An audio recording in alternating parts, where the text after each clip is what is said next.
Alien girl let human try on her ancestor's armor as a joke, but it awakened hidden powers.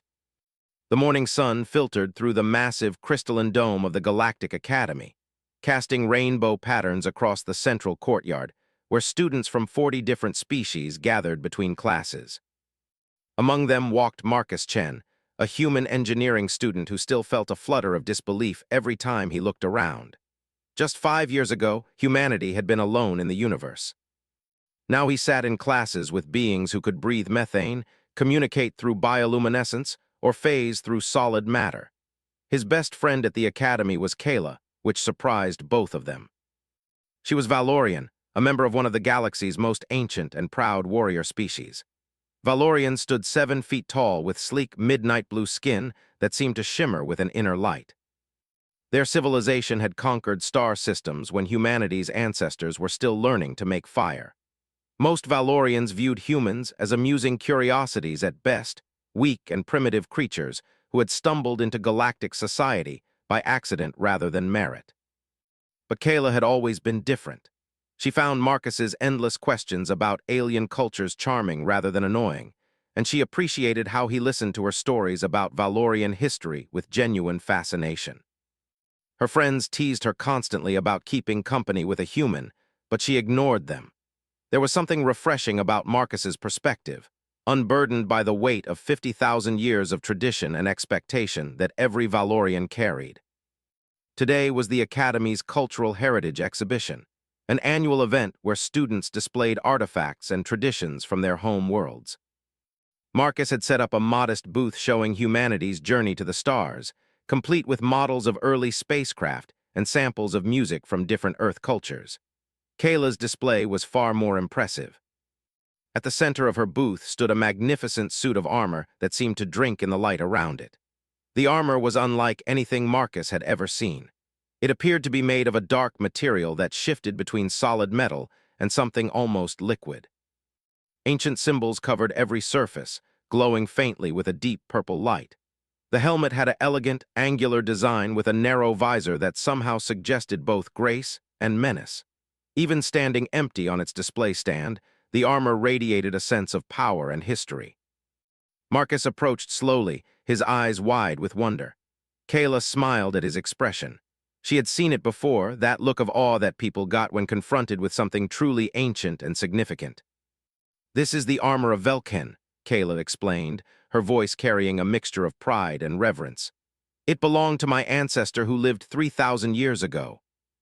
He was a harmonizer, one of the legendary warriors who could connect their consciousness with other Valorians during battle. They could sense emotions, share thoughts, and unite entire armies into a single coordinated force.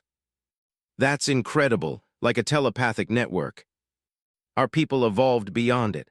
Our neural pathways became too specialized, too efficient. We gained other strengths but lost the capacity for resonance. The biological locks won't even respond to modern Valorians.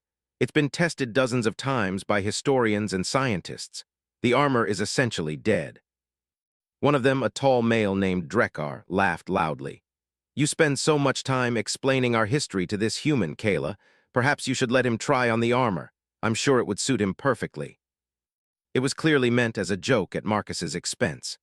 The idea of a human wearing sacred Valorian armor was absurd, almost insulting. The armor's biological locks would reject anyone without Valorian DNA, probably delivering a mild shock in the process. Kayla shot her friends an annoyed look, but Marcus just smiled. "I wouldn't want to disrespect it," he said quietly. Something in his tone made Kayla pause. He wasn't offended or intimidated by the mockery. He was genuinely concerned about treating the armor with proper respect. It was so typically Marcus, so genuinely kind, that she made an impulsive decision. "Actually, I think it would be interesting," Kayla said, ignoring the surprised looks from her friends. "The armor hasn't been worn in 3,000 years. The biological locks should just fail to activate. No harm done, and Marcus can say he tried on armor worn by a legendary harmonizer." It was surprisingly light despite its appearance. The pieces seemed to adjust slightly to fit his smaller human frame, which Kayla explained was normal. The armor had basic adaptive properties for comfort. That didn't mean it would activate, just that it wouldn't be painful to wear as an inert suit. Marcus stood still as the final piece, the helmet, was lowered onto his head. For a moment, nothing happened. Drekar started to make another joke, and Kayla began to smile apologetically at Marcus. Then the armor ignited. Purple light exploded across every surface. The ancient symbols blazed so brightly that students across the courtyard turned to look. Marcus gasped, and the sound echoed strangely through the helmet. The armor sealed around him completely, and suddenly he wasn't just wearing it. He could feel it, alive and aware, humming with energy that had been dormant for millennia. But that wasn't the most overwhelming part. Marcus could feel people, not physically but mentally, emotionally. Every Valorian within 100 meters suddenly became a presence in his mind. He could sense Kayla's shock and confusion, Drekar's disbelief and sudden fear, the curiosity of distant observers, the complex emotional landscapes of dozens of beings he had never met. The resonance, the harmonizer ability.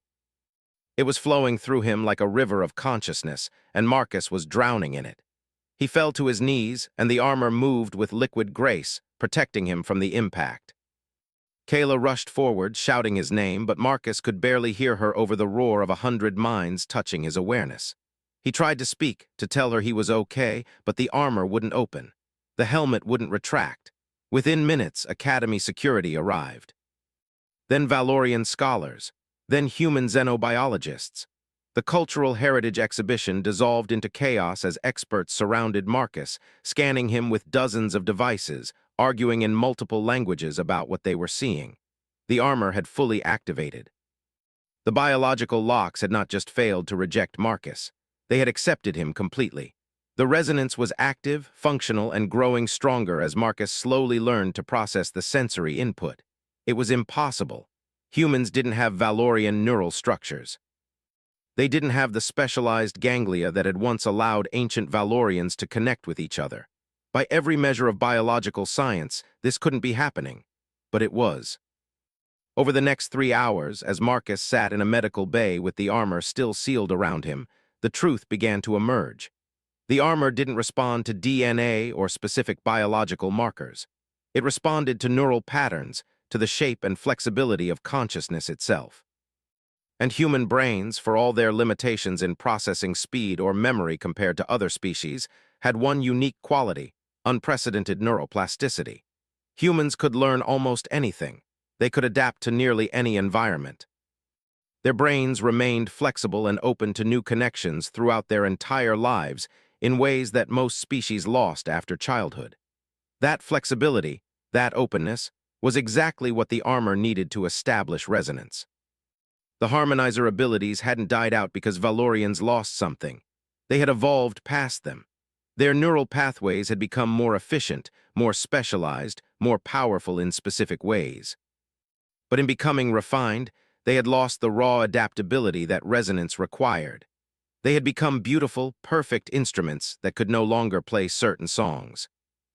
Humans, young and unspecialized and still learning what they could become, possessed what ancient Valorians had lost. When Marcus finally managed to calm his mind enough to control the armor, when the helmet finally retracted and he could see Kayla's worried face looking down at him, he understood that everything had changed. The question of whether humans belonged in the galactic community had just been answered in the most dramatic way possible. And watching from the back of the medical bay, representatives from a dozen species were already calculating what this meant for them. 3 weeks had passed since the armor activated, and Marcus Chen had become the most talked-about person in the galaxy. News broadcasts across hundreds of worlds showed footage of the moment the ancient Valorian armor blazed to life around a human student. Political analysts debated what it meant. Religious leaders argued about whether it was prophecy or heresy. And everywhere people asked the same question: what else could humans do? Marcus sat in a small apartment provided by the Academy, the armor resting on a stand in the corner of his room. He had learned to control the resonance, to filter the overwhelming flood of Valorian emotions and thoughts into something manageable. With practice, he could now activate and deactivate the armor at will. He could request specific knowledge from nearby Valorians, accessing their memories and skills like consulting a living library. It was extraordinary and terrifying in equal measure. Kayla visited him every day. She felt responsible for what had happened, though Marcus insisted he didn't regret it. Their friendship had deepened through the experience, strengthened by the fact that when he wore the armor, he could feel her emotions clearly. There was no room for misunderstanding or hidden intentions. He knew she genuinely cared about him, and she knew he valued their friendship above any fame or power the armor might bring. But outside their small circle of trust, the galaxy was changing rapidly. The Krell Confederacy, a powerful militaristic civilization that had long competed with the Valorian Empire for influence, had proposed something called the Galactic Heritage Access Treaty. They argued that if ancient technologies could bond with species other than their creators, those technologies should be available for study by all civilizations. On the surface, it sounded reasonable, even progressive. In reality, it was a license for powerful species to raid the cultural heritage of smaller, weaker civilizations. The Valorian Council was deeply divided. Some elders viewed Marcus as a walking insult to their traditions, proof that humans were dangerous and unpredictable. Others saw opportunity. If humans could interface with Valorian technology, perhaps they could help unlock other ancient systems that had become inaccessible over the millennia. The debates raged in the High Council chambers while Marcus tried to live a normal life, though normal had become impossible. Then came the discovery that changed everything again. Human scientists, inspired by Marcus's success, began carefully testing whether other humans could interface with ancient technologies from different extinct or dormant civilizations. They started with small, harmless items from museum collections. A researcher named Dr. Sarah Kim touched an Etherian medical scanner that hadn't functioned in 8,000 years. It activated instantly, flooding her mind with diagnostic information in a language she didn't speak but somehow understood. Another human activated a coursal navigation crystal. A third brought online a primordial data core that had been studied unsuccessfully for decades. The pattern was undeniable. Humans possessed a unique ability to bridge the gap between ancient technologies and the modern galaxy. They weren't just compatible with Valorian systems. They were compatible with almost everything. The revelation sent shockwaves through galactic society. Some species viewed it as proof that humans were meant to be partners in unlocking the past. Others saw it as a threat, worried that humans might gain access to weapons or knowledge that should remain buried. And the Krell saw it as an opportunity they couldn't afford to miss. Kayla brought Marcus the news herself, her face pale with worry. 3 human scientists had disappeared from a research station on the edge of Krell space. The official report claimed equipment failure, but everyone knew the truth. The Krell had taken them. And 2 days later, the Krell announced their own breakthrough in human technology interfacing, though they refused to provide details. Marcus felt sick as he listened. The armor, sensing his distress, pulsed with a warm light as if trying to comfort him. He knew exactly what the Krell were doing because he had read the classified reports. During the Cataclysm era, thousands of years ago, ancient civilizations had built terrible weapons of war. Most had been destroyed or sealed away after the conflicts ended, deemed too dangerous for any species to wield. The Krell had been searching for ways to reactivate those weapons for decades. Now they had humans. The ultimatum arrived through official diplomatic channels, but everyone understood it was a threat. The Krell demanded Marcus's cooperation in perfecting their human technology bonding process. In exchange, they would return the 3 captured scientists unharmed. If he refused, the scientists would die when their incomplete neural connections to the ancient war machines tore their minds apart. The Krell claimed they were trying to shut down the bonding process safely, but everyone knew they were lying. They would keep trying to weaponize humans regardless of Marcus's decision. Marcus sat in an emergency meeting with Kayla, several Valorian scholars, and human diplomatic representatives. Everyone looked exhausted and frightened. The weight of 3 innocent lives pressed down on the room like a physical force. An elderly Valorian named Elder Velkara spoke first. She was ancient even by Valorian standards, a direct descendant of the original Velkin who had worn Marcus's armor. "There is something you should know," she said softly, looking directly at Marcus. "My ancestor didn't just create the armor as a weapon. He created it as a message. He had encrypted a special protocol into the armor, a hidden function that would activate only when someone with the right kind of consciousness tried to wear it. Someone flexible enough, open enough to truly understand what the harmonizers had represented. The armor hadn't malfunctioned when Marcus put it on. It had been waiting for someone exactly like him. Velkara's revelation gave Marcus an idea, but it was Kayla who voiced it first. "What if we don't keep this secret?" she asked. "What if we share everything we've learned about human neural interfacing with everyone?" But Kayla pressed on, her voice growing stronger. "The Krell's power comes from having something no one else has. If everyone can work with humans to access ancient technologies, if this becomes a public partnership instead of a secret weapon, then humans can't be enslaved or exploited. They become too valuable, too important to risk. A public broadcast to the entire galaxy. We show them that humans aren't here to steal or conquer, we're here to help." Representatives from 30 different species attended in person, each bringing ancient technologies from their own civilizations. Marcus stood in the center of the amphitheater, the armor glowing softly, and one by one, he interfaced with items that hadn't functioned in centuries or millennia. An elderly Etherian scholar brought a medical database her people had lost during a plague 8,000 years ago. Marcus touched it, and the device blazed to life. Through the interface, he could see the accumulated medical knowledge of an entire civilization, cures and treatments that could save millions of lives. Tears streamed down the scholar's face as Marcus helped her access her own people's forgotten wisdom. A young Corsal pilot, whose species had lost their natural navigation abilities, through genetic drift watched in wonder as Marcus activated an ancient navigation crystal. For the first time in his life, the pilot felt what his ancestors had felt, the instinctive awareness of cosmic currents and pathways through space. Technology after technology came to life under Marcus's touch, but he didn't claim them or control them. He simply helped their true owners reconnect with their heritage. The message was clear and powerful. Humans weren't a threat, they were bridges. In their hidden facility, the Krell watched the broadcast with growing fury. Their plan was crumbling. But they had already invested too much to stop.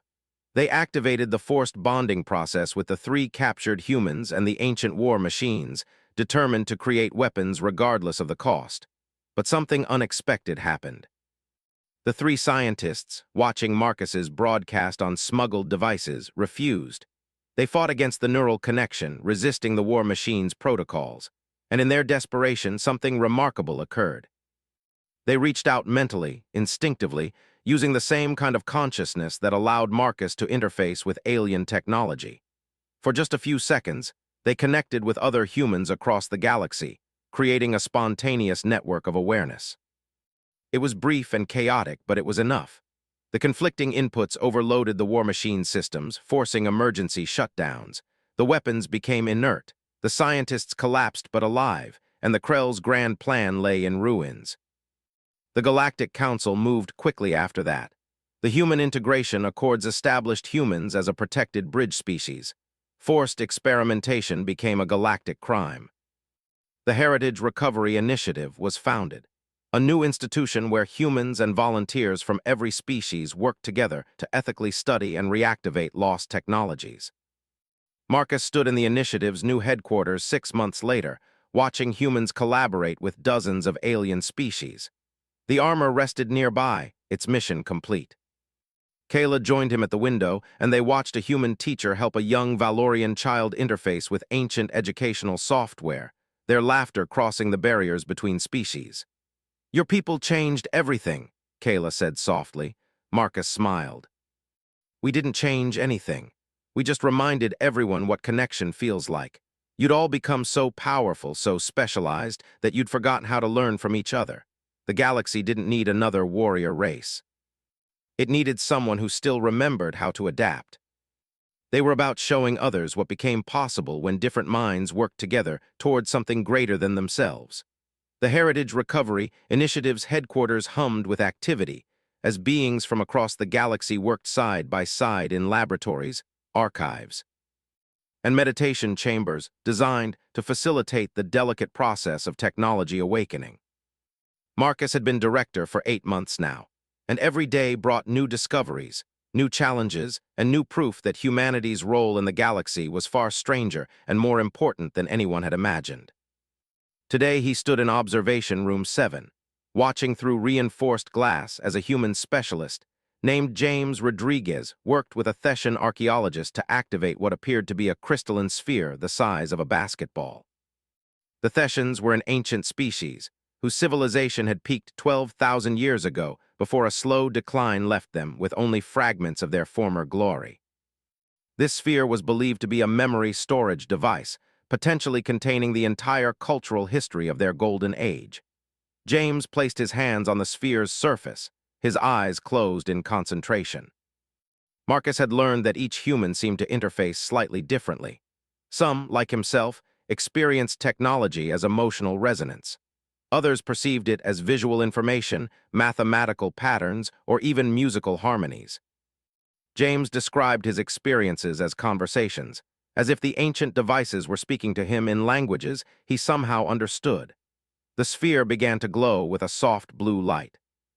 The Thessian archaeologist, an elderly female named Sora, made a sound that Marcus's translator rendered as a gasp of joy. Holographic images began to project from the sphere, scenes of Thessian cities in their prime, individuals speaking in ancient dialects, children playing games that had been forgotten for millennia. Sora reached out with trembling hands toward the images of her ancestors, tears flowing freely down her face. Kayla appeared at Marcus's side, holding a data pad. She had become his deputy director and closest advisor, helping bridge the cultural gaps that still existed between humans and the older galactic civilizations. "We have a problem," she said quietly, though her tone suggested it might be more of an opportunity than a disaster. Marcus turned away from the beautiful scene in the laboratory. "What kind of problem?" The Whispering Archive was legendary, a massive repository of knowledge supposedly created by the precursors, a civilization so ancient that most species considered them mythological. The archive had been discovered 200 years ago on a dead world in neutral space, but no one had ever successfully entered it. The structure refused to respond to any known species, technology, or form of communication. It simply stood silent, its secrets locked away.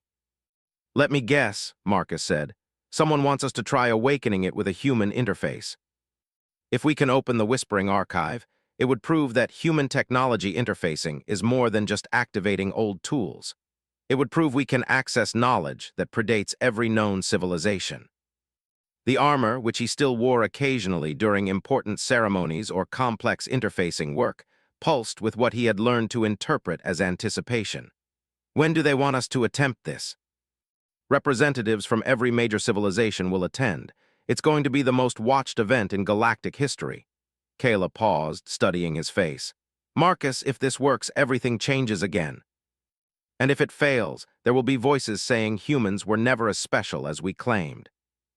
The structure was enormous, a spiral tower that rose 3 kilometers into the sky, made of a material that seemed to exist partially in normal space and partially somewhere else. It generated no heat, reflected no radiation, and responded to no stimulation. It was simply there, waiting. The expedition assembled on the archive world, which the precursors had apparently stripped of all life before abandoning it. 47 species sent representatives. The Valorian Empire dispatched a formal delegation led by Elder Velkara herself.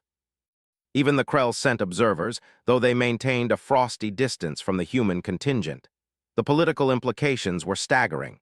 Success would cement humanity's position as bridge builders. Failure would provide ammunition for those who still argued humans were a dangerous anomaly that should be contained.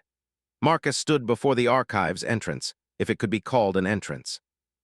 The base of the spiral tower had a section that seemed slightly less solid than the rest, a shimmer in the air that suggested a doorway to somewhere. Hundreds of beings watched from a safe distance, their attention transmitted to billions more across the galaxy. He wore the armor of Velkin, which seemed appropriate for such a momentous occasion. The armor had become a symbol of the partnership between humans and the ancient civilizations they helped reconnect with their past. Kayla stood beside him, her presence a comfort even though she couldn't interface with the archive herself. "Remember," she said softly, "you don't have to force anything. The armor taught us that the right consciousness simply opens doors that were always meant to be opened." The archive wasn't dead or dormant. It was awake and had been awake for millions of years, patiently waiting. But it wasn't waiting for a specific species or technology. It was waiting for a question, and not just any question. It wanted to know why someone was seeking its knowledge. What purpose would the information serve? The precursors, Marcus realized with sudden clarity, had been terrified of their own power. They had built this archive as a test, a filter to ensure their accumulated wisdom only reached those who would use it to build rather than destroy. Marcus felt the armor's resonance connecting with the archive's consciousness, and through that connection, he understood what he needed to do. He opened himself completely, lowering every mental barrier, and allowed the archive to see not just his own mind, but the minds of every being he had connected with over the past months. The Etherian scholar weeping with joy at recovered medical knowledge. The Corsal pilot experiencing his ancestors' gift for navigation. The Thessian archaeologist touching holograms of her people's golden age. The 3 human scientists who had risked their minds rather than become weapons. He showed the archive the Heritage Recovery Initiative. Humans and aliens working together not for conquest or profit, but for the simple joy of rediscovery. He showed it Kayla's friendship, how a Valorian warrior and human student had built trust across the vast gulf of their differences. He showed it the choice he had made to share knowledge freely rather than hoard it as power.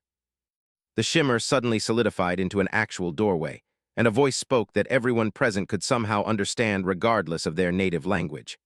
Welcome, bridge builders. Welcome, question askers.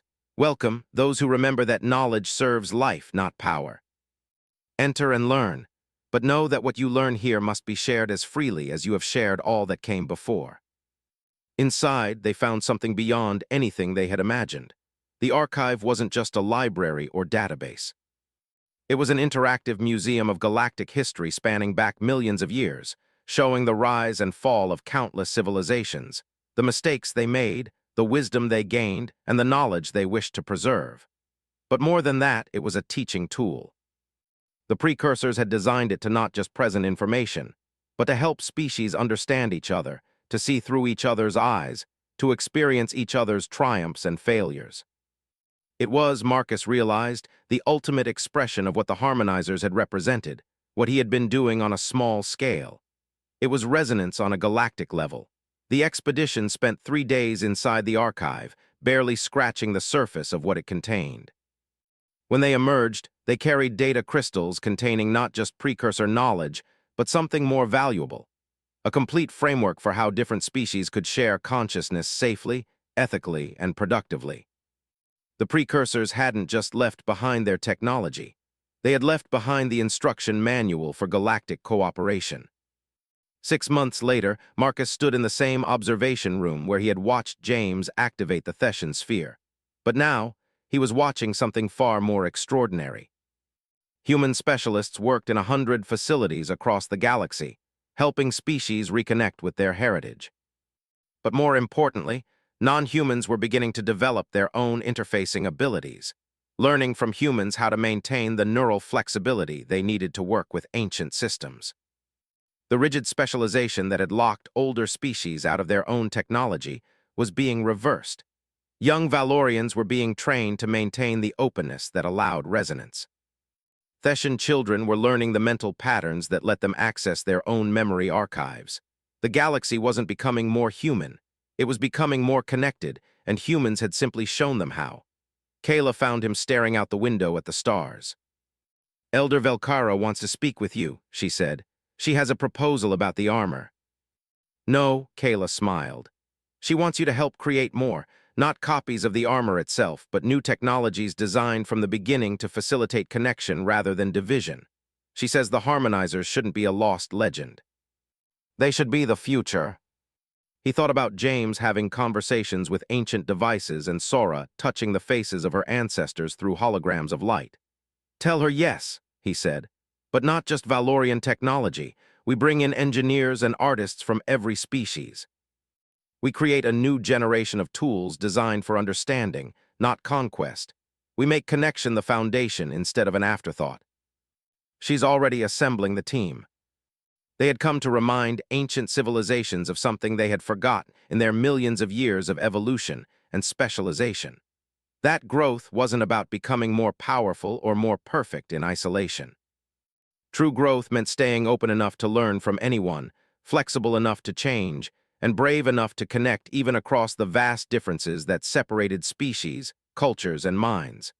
The galaxy was finally learning that lesson. And it was only the beginning.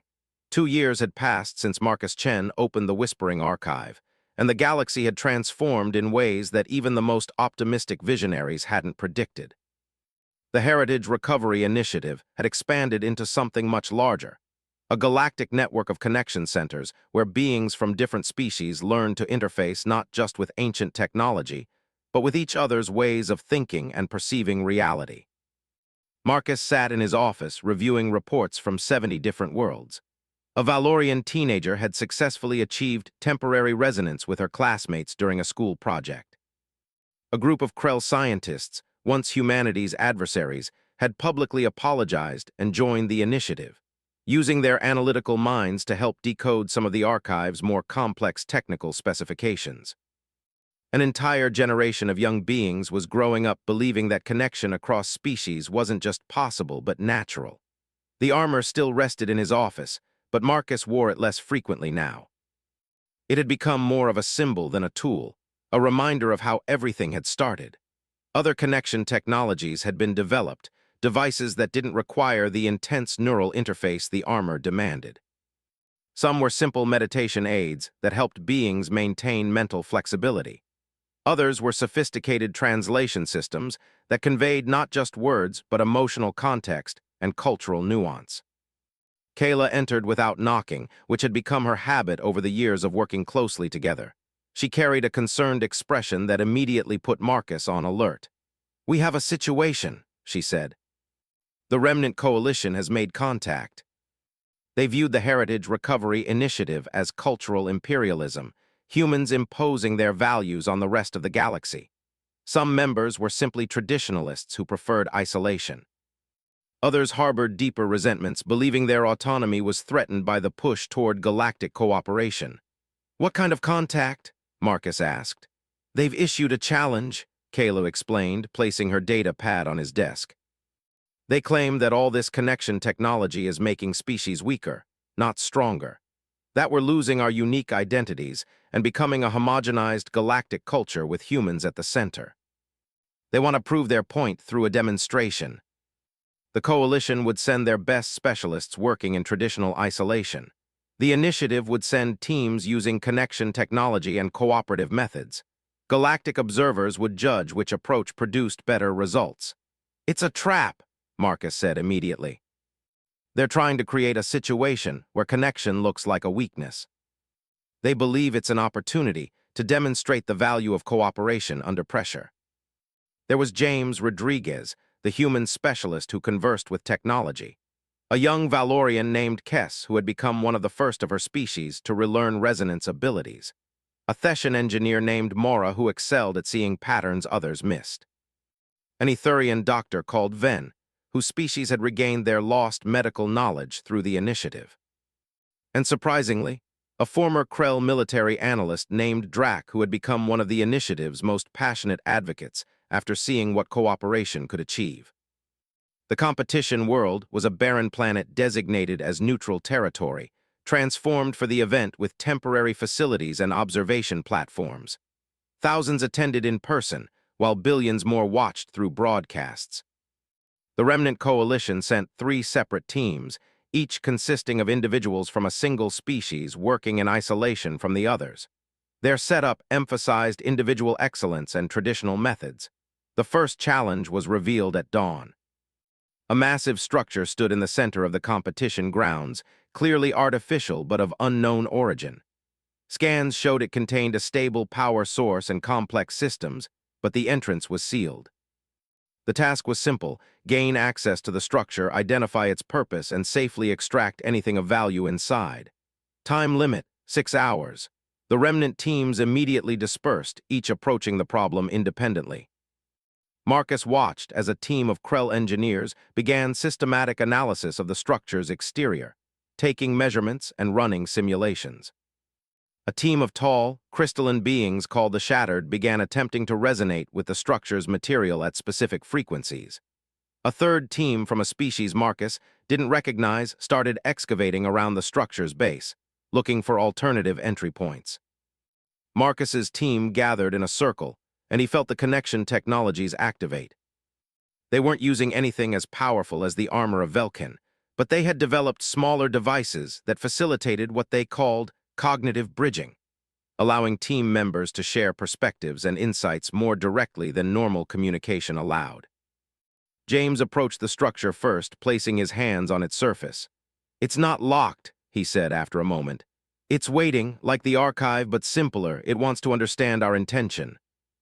Marcus felt her analytical mind overlay James's intuitive sense, and suddenly patterns became visible in the structure's surface that hadn't been apparent before. "There are response nodes," Mora's voice came through. "The structure is designed to react to specific combinations of touch, sound, and electromagnetic frequency. It's almost like it's alive, or was built by beings who thought about construction the way we think about growing tissue. It's a teaching tool. It was meant to help different species learn to work together by forcing them to combine different approaches.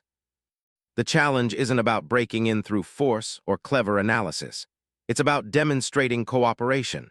The structure will open when it detects coordinated action from different types of beings." James maintained emotional rapport with the structure.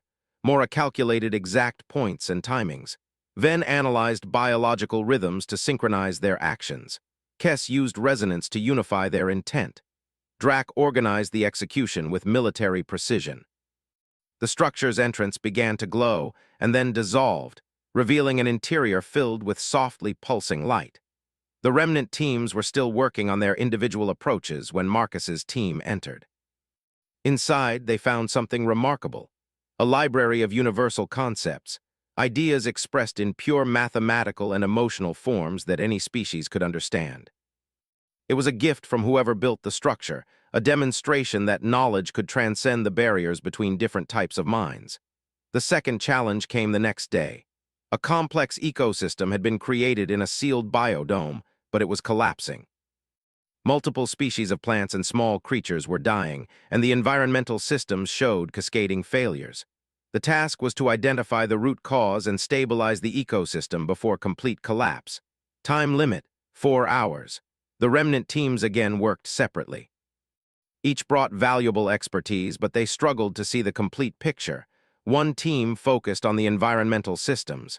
Another studied the plant life. The third examined the creatures. Each found problems in their specific area of focus, but couldn't determine which issue was the root cause and which were symptoms. Marcus's team entered the biodome together and immediately activated their cognitive bridge. Ven's medical training helped identify that the creatures weren't sick, but stressed by environmental factors. Mora's engineering insight revealed subtle failures in the atmospheric processing that wouldn't show up on standard scans. James somehow sensed an imbalance in what he called the emotional ecosystem, a disruption in the natural patterns of life. Kess used resonance to feel the distress of the living things around them. Drac coordinated their findings into a coherent analysis. The breakthrough came when they realized no single problem was causing the collapse. The ecosystem had been designed with interdependencies so complex that only by understanding all aspects simultaneously could they identify the solution. A slight modification to the atmospheric processing, combined with redistributing certain plants and adjusting the feeding patterns of the creatures, created a chain reaction of recovery. Within 2 hours, the ecosystem began stabilizing. The final challenge was presented on the third day, and it was the most difficult. A diplomatic crisis had been simulated using actors and real political tensions from galactic history. 2 species were on the brink of conflict over resource rights in a disputed system. Each side had legitimate grievances, historical trauma, and cultural values that made compromise seem impossible. The task was to find a resolution that both sides could accept. Time limit: 8 hours. The remnant teams approached it as a negotiation problem, with one team representing each side and attempting to find middle ground through traditional diplomacy. They made some progress, but the fundamental tensions remained. Each concession felt like a loss to one side or the other. Marcus's team did something different. Using their most advanced connection technology, they facilitated what they called a perspective exchange. With permission from the actors, they allowed representatives from each side to briefly experience the emotional reality of the other side's position. A diplomat who had lost family in a past conflict felt the fear and anger of someone from the opposing species who had suffered similar losses. A leader who saw the disputed resources as rightfully theirs experienced the desperation of the other species who needed those same resources to survive. The exchange didn't erase the disagreements or solve the practical problems, but it created something that traditional diplomacy couldn't: genuine empathy. When both sides could feel each other's pain and fear and hope, compromise stopped being about winning or losing and became about finding a way forward together. The resolution they crafted wasn't perfect. It involved shared resource management, third-party oversight, and cultural exchange programs that would take years to implement. But both sides genuinely accepted it because they understood why it mattered to the other. When the judges announced their evaluation, the results weren't framed as a victory for one approach over another. Instead, they acknowledged that the remnant teams had shown impressive individual expertise and traditional problem-solving skills. But Marcus's team had demonstrated something additional: the ability to see problems from multiple perspectives simultaneously, to combine different types of knowledge in real time, and to create solutions that satisfied needs most people didn't even know existed. The Remnant Coalition's leader, an elderly being whose species Marcus didn't recognize, approached him after the ceremony. "You haven't made us weaker," she said quietly, "but you have changed what strength means." Some of us needed to see that before we could accept it. Kayla had arrived to watch the final challenge, and she joined them now. "The galaxy keeps changing," Kes said softly. "Every time we think we understand what connection means, it deepens. The more we practice it, the more possibilities we discover. We thought we were just activating a piece of technology. It's about what we choose to build and why we choose to build it." The armor was waiting for someone who would choose connection over conquest. And now we're all building that choice into everything we create. Now my daughter is learning resonance in school, and she'll grow up in a galaxy where strength means knowing when to open yourself to others. They stood together in comfortable silence, watching the stars and thinking about all the species out there who were learning the same. Lessons, slowly building a galactic civilization based not on dominance or isolation, but on the radical idea that different minds working together could achieve what no single mind ever could. The armor rested back on its stand in Marcus's office, its mission complete. But the legacy it had awakened would continue growing, spreading, and evolving for generations to come. Humanity hadn't conquered the galaxy. They had reminded it how to connect. And that, Marcus thought, was a far more powerful and lasting achievement